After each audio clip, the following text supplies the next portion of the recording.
Hello and welcome to The Big Bark, the podcast for dog lovers, brought to you by barkingmad.ie. I'm your host, Sarah Burke, and together with my two canine co-hosts, Bruno and Millie, I bring you the latest news from the canine world. Each episode, we chat to people working in the canine industry, such as pet shop owners and groomers, behavior specialists, and vets. We also chat with dog owners to find out more about what exactly makes a dog man's best friend. Today's show, we're chatting about the sharp increase in dog thefts across Ireland over the last few months, and we'll be detailing how you can keep your pet safe and prevent the heartache of losing your beloved companion to opportunist thieves, as well as what to watch out for. To do this, we're delighted to be joined by a panel of guests. We're thrilled to once again be joined by Dr. Tim Kirby from petbond.ie. Hi, Tim. How are you doing? Hi, Dara. Good evening. And we are, let me just see. Sorry, I'm having a little issue with the audio here, it seems. And let's see. Okay, yeah, that's my own fault there. And give me a moment. I'm having a little issue with audio, guys. Not sure why. And here we go. Okay, that's much better. Sorry about that. Little technical difficulties there. So, okay, so as I said, we're delighted to be joined by Tim. How are you doing, Tim? Are you well? Hi, Dara. I'm very well. How are you keeping? Pretty good, pretty good. Just some technical difficulties as always, but you look, these things happen. We're also joined by Anne, by Karina, and we're waiting on one other to join us a bit later on. Phoebe will be joining us a bit later on. Folks, how are we all doing this evening? Yeah, good. How are you? Good. And thank you to all of you for joining us this evening on The Big Bark. It's a bit different to what we're used to. We don't normally do a big panel like this, but I guess given that what's going on around the country, around like both north and south of the border, it's kind of a perfect opportunity to change up a bit. So, Tim, I'm going to start off with you. Absolutely. Tim, the sharp rise in dog thefts that we're seeing, particularly across social media in recent months, it's very unprecedented. Would you agree? Absolutely, Dara. I suppose we're living in very strange times, which has also added to the problem. So it's something that always happened, Dara, but again, everything's magnified at the moment. And, there are various causes of it, in my opinion. Over the last 3 to 4 months, we've seen such a huge demand. Again, unprecedented is the word you use, demand for pets. And again, that's matched by probably the fewest and the least supply of pets that we've ever seen as well. So you've got this perfect storm going on there, and that creates an opportunity which obviously allows certain people to jump into and to take advantage of. And Tim, these people, these opportunists, is it money that's driving them, do you think? Oh, absolutely, Derry. There's no other motivating factor there, really, other than money itself. And what's actually fueling it is people, again, preying on people's emotions, and they're turning that into a financial value. So they see a pet as a commodity. And again, if you touch people emotionally, you can extrapolate money. That's a proven technique in life itself. So again, pets are the commodity in these times here. And again, it's that vacuum that's created between supply and demand, exacerbated by the COVID crisis as well. And again, all coming back to money, Dara. Absolutely, Tim. And I suppose as well, if you look at it, there are a number of sites which, like, obviously we all know these sites. I won't name them, more so just for legal reasons and for liability reasons. I won't be naming them. But what can be done from a legislative standpoint, Tim, like to try and regulate these online sales, do you think? Yeah, I mean, Dara, like the way I see this whole space really is you need kind of a two-pronged approach. You need a top-down where you get the government to take some element of accountability, and also you need a bottom-up where we need everybody to take accountability as well. It's just like the coronavirus crisis, one or the other isn't going to resolve it unless you get buy-in from both ends, of the issue itself. This is absolutely no different as well. But if you just sit back and you wait for the other person to move first, nothing's ever going to happen.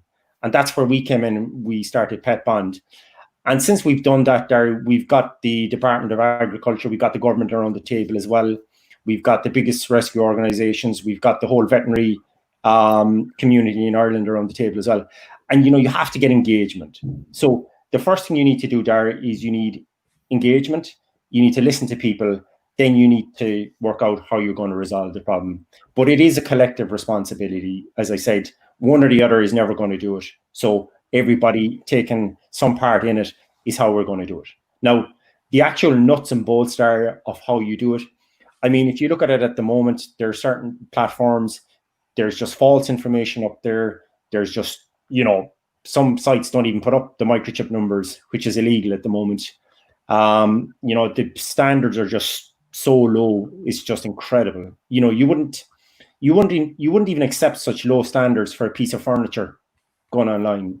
So it's absolutely deplorable to think the pets could be taken from a same baseline, which is absolutely unacceptably low. And that's where we're saying, okay, regardless of what stakeholder you are, you have to accept that this baseline just needs to be brought up to a completely new level. And that's really the touch point, and it's the starting point that we're using for every stakeholder in all our conversations. That's great information there, Tim. Anne and Karina, I'm going to come to you next. I know you're both in the Facebook groups that have been set up recently online. Let's chat for a minute about what we've been seeing online. Like, we're seeing multiple images floating around different Facebook groups of specific individuals who are supposedly involved in these dog thefts. Many questioning why they have yet to be arrested. Why do you think that is? Okay, I think because simply they're so clever. They haven't yet been caught with the animals. They have to be seen with the animal or the pet. And nothing by law can actually be done unless they're caught in the act. I've been onto a number of different Garda stations about this. And it's unfortunate that the pet is considered the same as coming in and taking my mobile phone. They're allowed to take photographs of your house. They're using drones. They're looking in your back gardens. They're watching every moment. They're waiting to catch your pet. So people are terrified, absolutely terrified in their homes at the moment. They can't go for a walk. And a lot of women would have a dog for company and they're not able to leave their homes and they're terrified. Now we're protecting our animals. Now it's, you know, I have spoken to the guards and there's very little, but they are doing an absolutely amazing job. You know, they're doing their best, but because of the legislation and the penalties that they get, it's so low, they're going to get a slap on the wrist and they're not getting caught in the act. So they're working in cells, you know, basically all around the country. So my hands are tied and we're all feeling very, very helpless, bar what we can actually do within our community and on Facebook and following them. But it's not just maybe one couple that we might be discussing here. There's multiples. So now every time I'm driving, I'm watching I'm watching all the number plates, and it's actually very distressing. So we have COVID and now we've got this, and it's very, very stressful for people. I'm listening to it from everybody from West Clare to East Clare. Absolutely, and completely agree. It is it's definitely adding to the stress that's been there, like with COVID and all the restrictions that have been in place. And now you have this, you're constantly watching it properly. Karina, what's your thoughts on this? It's along the same lines as Anne there. Like, we've had incidents where two of my friends' dogs were robbed out of the garden. Now we've got one of them back, and unfortunately the guards can't really do much. We've been in contact with guards, we've been in contact with rescues, vets. They really all can't do anything until they've been basically caught red-handed with the dog or anything else. Now we're still in look for the second dog, which we're not getting very far with. Like, even on the platforms of Facebook or any social media, Instagram, it's gotten as far as TikTok now. Any of these, even young people who might be on any of these social media, they do try to get involved. But at the same time, it's easy to say, oh, right, I seen this similar dog, and all these for sale sites to be having similar dogs. It's putting very bad nerves on people, being right, well, that could be my dog, and we're reporting these ads and we're reporting this. But it's gotten to the stage of doing petitions and reporting these ads for the safety of our animals, which has gotten beyond ridiculous, because we should be free to have our animals out for a walk, have them out in the garden, to be able to take them anywhere to the beach. And it's gotten to the stage we can't even let them off the leash. We cannot leave them unattended. It's gone to the point of you have to watch for everything that's in your garden, maybe be a cable tie on your fence or a stick on your wall, anything that's out of completely, anything that appeared out of the blue. Everything has everyone so paranoid. Any dog that's posted on social media that could be anyone's dog. It couldn't be true to whatever you're reading about it. So to be honest, anything you see, I feel like is right. That could be it. That could be this dog. This could be it. And it's gotten quite nerving to even think about what's happening to the dogs that are never found. Absolutely. And I actually contacted the Garda press office myself there yesterday for a statement actually on this. Now, what's very surprising here is that I'm going to read out the statement here. Garda Síochána is aware of the significant social media activity in respect of the theft and loss of dogs in recent times, including on our own social media channels. Garda Síochána has not, however, recorded a spike in recorded activity on the theft of dogs during the first half of 2020 compared to the first half of 2019. During the first 6 months of 2020, there have been 41 incidents recorded compared to 38 incidents in the same period last year. So whether it's a case that, I don't know, like people don't, are they reporting it to the guards, or like I know there are a lot of people in Ireland who they have the opinion that there's no point in reporting it to the guards because they believe that the guards won't be able to do anything. But at the same time, like Tim, I assume you'd be in agreement with me here. If your dog is taken or if your dog goes missing, you should be reporting it to the relevant authorities. Absolutely, Darry. I mean, those statistics, that's fine. If they are what are on record, that's fine. But it's how many are actually being measured and reported. Clearly, they're not, because everything. Anyone walking down the street would tell you that there's more actual cases than that. So that's the reality we're living in, where we know that the figures are greater. Yeah. So again, it's just culture. The people just need to have the confidence to go and report it, because if you don't report it, number one, it's not going to be recorded. And number two, if it's not recorded, it's never going to be addressed. So if we had the real statistics around it, then, you can measure it and people would be more inclined to sit up and take notice. And then the awareness of the whole issue is heightened again. And that's very, very important. If you don't increase the awareness, you can't educate people around it. Number one, educating them how to take care. And number two, then educating them about the wider issues and what are actually happening to their pets afterwards. So we need to get real about this, And if your pet is taken, you have to report it. It shouldn't really be optional. You should have to do it. And that's critical here. And again, it comes back to the people, Dara. Buy-in and accountability from us as citizens. Because the other question then is, what happens to these pets? Where are the outlets for these pets afterwards? It's very, very clear where the pets are being connected from being stolen to another member of the public buying them. So, there's an obvious progression and a sequence of events that happens there as well. And that has to be addressed and confronted. So kind of turning a blind eye and say, oh, the stats are actually very low. They're not. The reality is much different. Mm-hmm. Yeah. And you can even see it on Garda Síochána's own actual Facebook page. Even look at one that happened down here in Limerick. There, it was actually yesterday afternoon. It was reported, but on July 13th, Garda from Castleconnell Garda station were following up on reports of suspicious activity on the Old Dublin Road. They spoke to two men who had two male Springer Spaniel dogs in their possession. When they inquired about the ownership of the dog, the two men were unable to provide information that the Gardaí was satisfied with, so they seized the dogs. One of the men then actually came into Henry Street Garda station and produced what the guards believe was fraudulent documentation. And let's see, I'm not sure what happened there. Sorry. And let me just see. What else? So they had one of the dogs scanned in, or one of the dogs had a chip, and it was brought to an owner in Cork. The dog's name was Jake, and Jake's owner said the dog had gone missing on the 24th of June. And he was absolutely thrilled to get Jake back because he had lost all hope that he had been gone for so long. So, like, that's just one case. And, like, we see many other cases. I suppose the most famous ones that everyone knows about online right now are the two springers, Topsy and Turvy. Like, everyone across the country at this age has heard of these two dogs. Now, I believe Turvy has been reunited with his owners, but Topsy is still missing. So, again, like it just does go to show you when you even have like these examples, when you have the groups on Facebook, and these groups are fantastic for creating awareness and for notifying people of what's going on. But like I do think probably more needs to be done at the same time as well.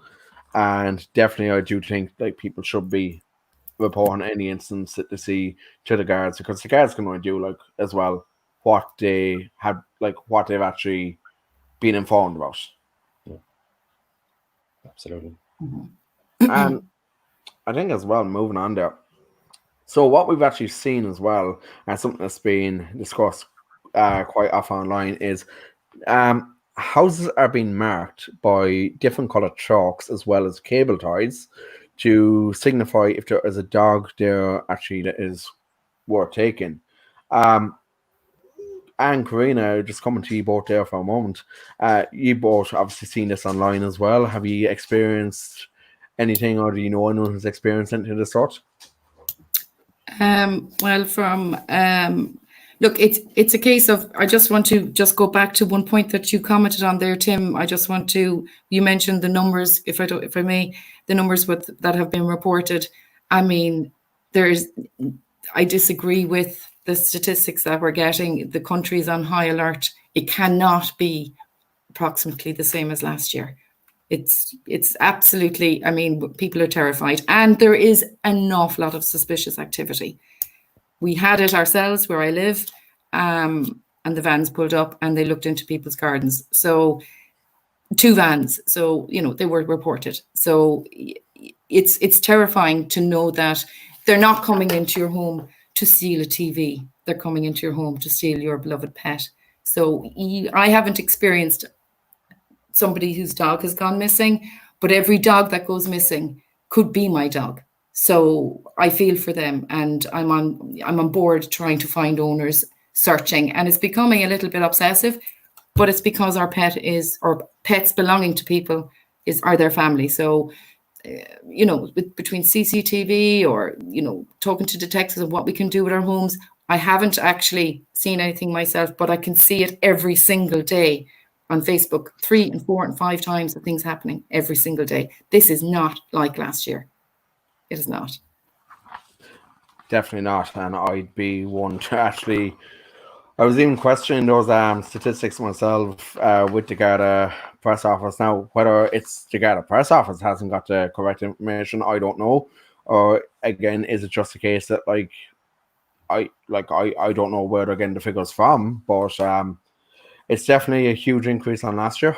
And like you touched on earlier, Tim, it's a case that people are like seeing the opportunities. They're seeing that there's, I suppose, very little dogs to actually be got during this, and they're taking advantage of that.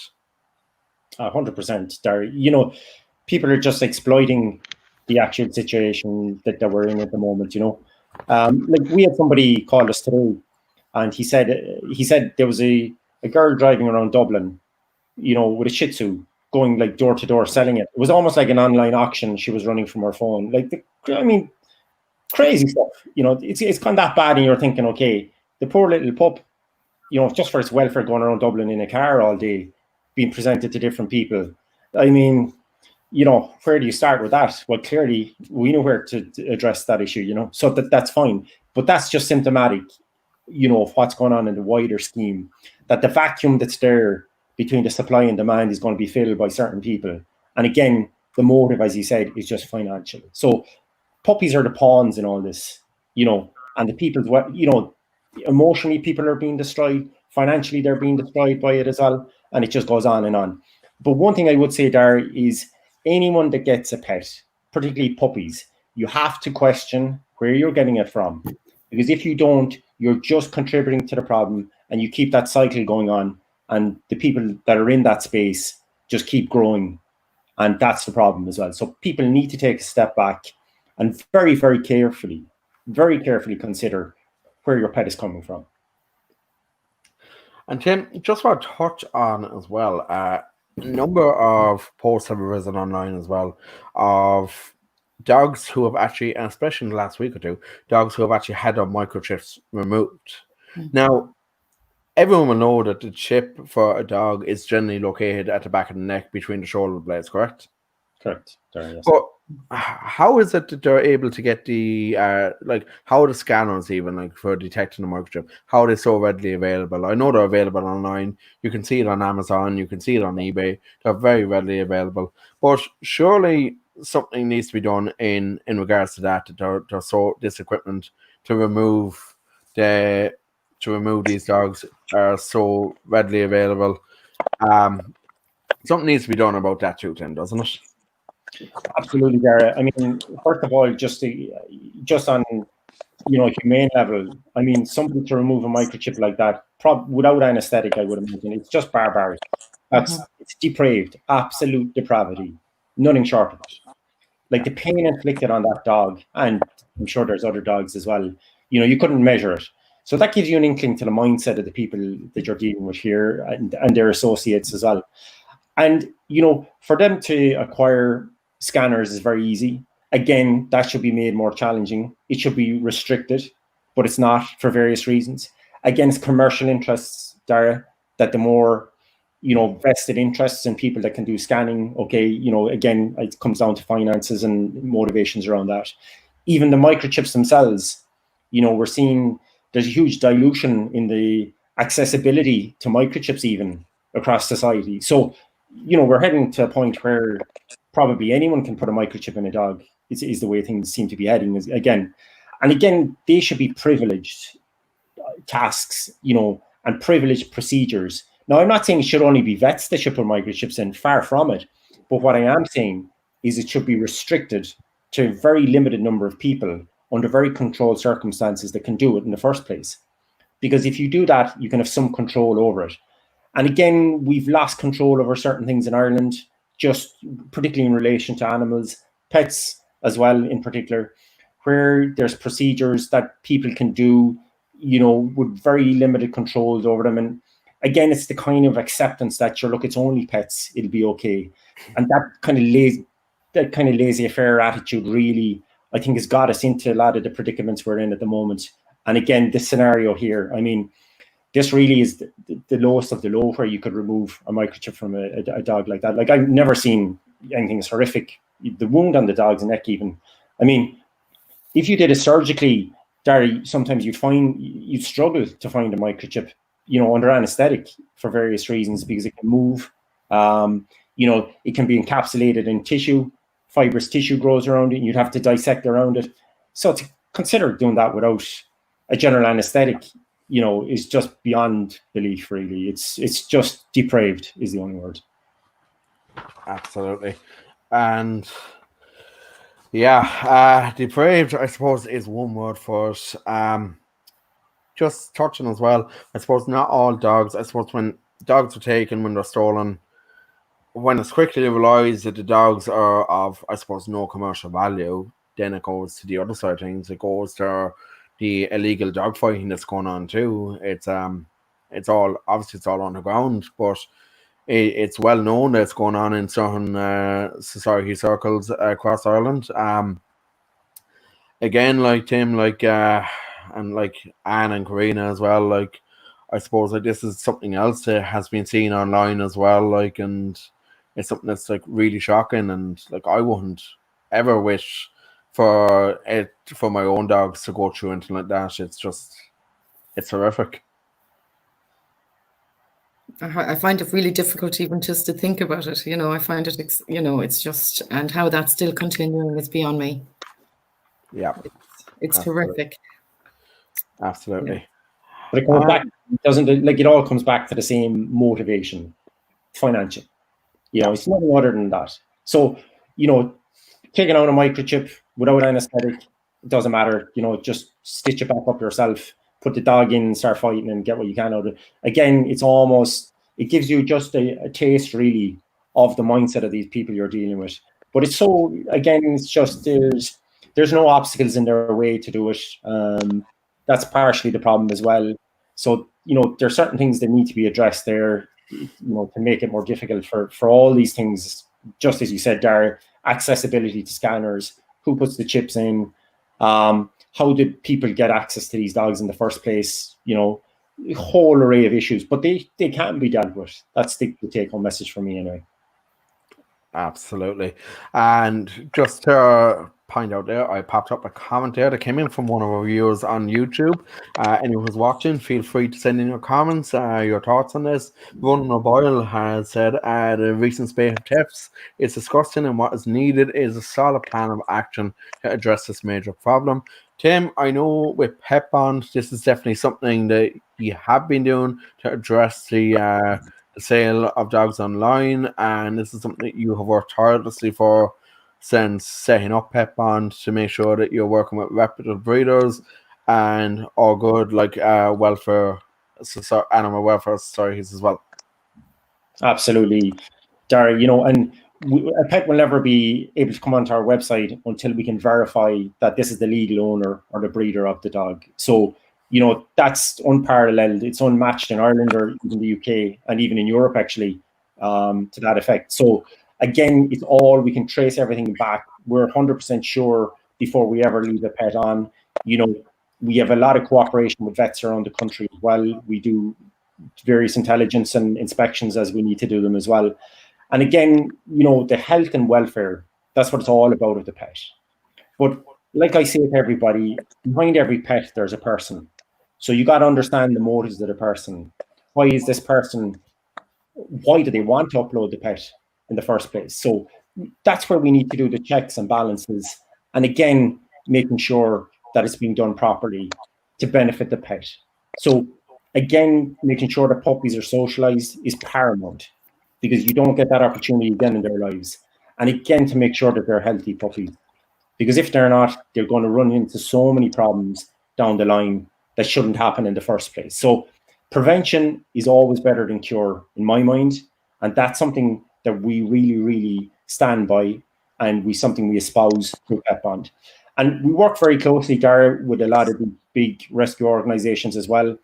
Dogs Trust, Dave endorsed us publicly. We're working with the ISPCA, and we're really raising the standards for anyone that does decide, okay, we want to get a puppy. That's fine, but we're making sure that it doesn't come from the misery that's propagated by puppy farmers and some of these people that are involved in some of the activity we're seeing at the moment as well. So good people can thrive.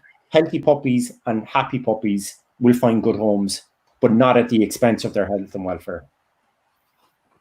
And thanks very much for that input there, Tim. And thanks again to Ronan O'Boyle, who submitted his comment on YouTube. I just want to get some final thoughts before we wrap up here off our panel, and some final thoughts from you. Yeah, well, we have been discussing. I mean, it's just with regards to, why they're doing it. I mean, as it is a commodity, not regarded as a pet and property. How do we stop it? How do we, have some protest, or we're signing petitions. We need to get in touch with our councillors, which I've done. I mean, I know Councillor James Brown is trying to do something with regards to the legislation change, and as it not to be property and to be a pet, which hopefully that will go through. But I think we need to push it, and we need to be talking to all our councillors and anyone that will listen with power. And I was speaking to my own local councillor as well. But if everybody can do this, I spoke to one councillor in particular, and he hadn't heard anything about it. I couldn't understand how he couldn't have heard anything about this. This is everywhere. But he did follow it through, and he is following it through because he's been contacted. So if we can start with the legislation and the demand, people buying, the demand is there, and that needs to be legislated as well. So it's very, very difficult, but I do think we're on our wits' end, and we're living on the edge really now at the moment. I know a lot of people, including yourself, Karina, your friend, it must be horrific. So if we can all, I think, get in touch with our counsellors, because I'm not blaming the guards, they're doing their best, but if their hands are tied, what can they do? So we need to help them get this legislation passed. Thanks very much for that, Anne. Great thoughts there to close out. Karina, final thoughts from you. Well, during all this, I guess it's the main things of, to keeping your pet safe. Just make sure they're neutered for their own health, for their own safety, so they're never can be used for breeding. Making sure they're chipped and, on your monthly, should I say, booster vaccinations, always make sure your chip is still registered to you, that the information is always updated if, God forbid, you moved or mobile phone number changed, and just keeping an eye out for everything that's going on, as if nothing's going to be done about it, that it's only going to get worse, and that's the worst part about it, and that our security is basically, our safety and security is out the window. Like, these pets, they're our companions, they're our family. There's no regard for their feelings or emotions either. They do feel pain just as everyone else, and it's just ridiculous how far this has gone. And I hope that with great power, with social media and everything else that can be done, that the sale websites will put a stronger system in about putting animals up for sale, and that if someone is looking to get an animal, to please go through rescues where it's monitored, where our home checks are done, where everything's done properly. As God forbid, if anyone's missing an animal, social media probably be the best way to go about it. And just with great hope that this somehow narrows down, that there'll be a bigger enforced penalty for all this that's going on. But that's all we can do for now, until we get more information, more power to do anything more. And thanks very much for that, Karina. And my own thought, I suppose, something I've done myself is invest in a cheap enough security camera. It's one of the little wireless ones that I picked up on Amazon not so long ago. Only cost me 30 quid. Have it up on the outside the front porch, and it's connected to my phone, so connected to my Wi-Fi, so I can just look in on my phone, and if there's any kind of suspicious activity going on, like, I can just see on my phone, and it's recorded up to the cloud and everything. 30 euro, and it's a safe bit of peace of mind as well. Tim, just coming to you for some final thoughts from you and from Pet Bond. Yeah, I think, Darragh, the first thing is just awareness. So the more awareness that's out there, the more vigilant people will be. That's the first thing. And I think the second thing is, for everyone that's in the demand side of the pets at the moment, so looking to get a pet, you have to ask yourself, where am I getting my pet from? Because if you look at those springers, somebody just driving into a car park to pick them up, straight away, you should realize that that's not the way to do it. The only place you should ever pick up a pet is from a breeder's home or a rescue center. So they're very defined areas. Nothing other than that is acceptable, really. So again, that's something people can do. Every single person that gets a pet can do it. So, I don't really accept what a lot of people say. It's just, it goes on.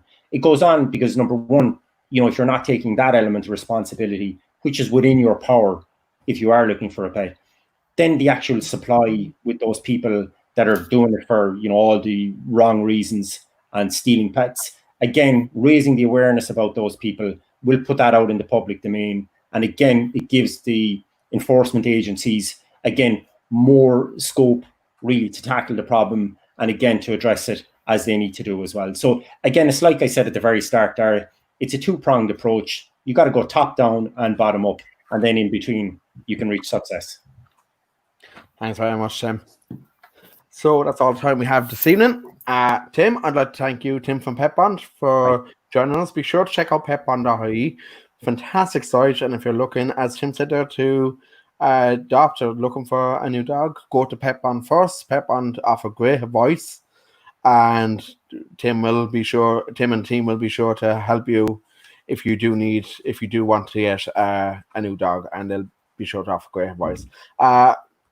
Unfortunately, Phoebe was unable to join us. She got held up. But I'd like to thank Anne and Karina for joining us this evening. Thank you. Guys, thanks very much. And okay, so that's all. And tune into our next episode next week. We'll be back next Friday with a brand new panel where we'll be chatting all about this year's Nose of Tralee competition. And hopefully we'll be meeting a few of the participants there. We'll be catching up with some of the more professionals along the way. And until then, don't forget to follow us on social media. On Facebook, we're on facebook.com/BarkingMadIreland. Twitter and Instagram, our handle is BarkingMad_IE. We have TikTok or whatever you call it coming soon. So I don't know how to use it yet, but sure, give me time and we'll see. We're on BarkingMad.ie and the BigBark.ie online, where you can listen to this episode in full, along with all past episodes of the Big Bark. I think there's like 10 or 12 in total so far. And Tim, you've been on a number of them so far. And we thank you, as always, for coming back. And that's all for today's show. So, as always, stay safe and have a Barking Mad week. I'm going to just chat to you guys in just a moment once the broadcast is ended there. So just hang around for a moment.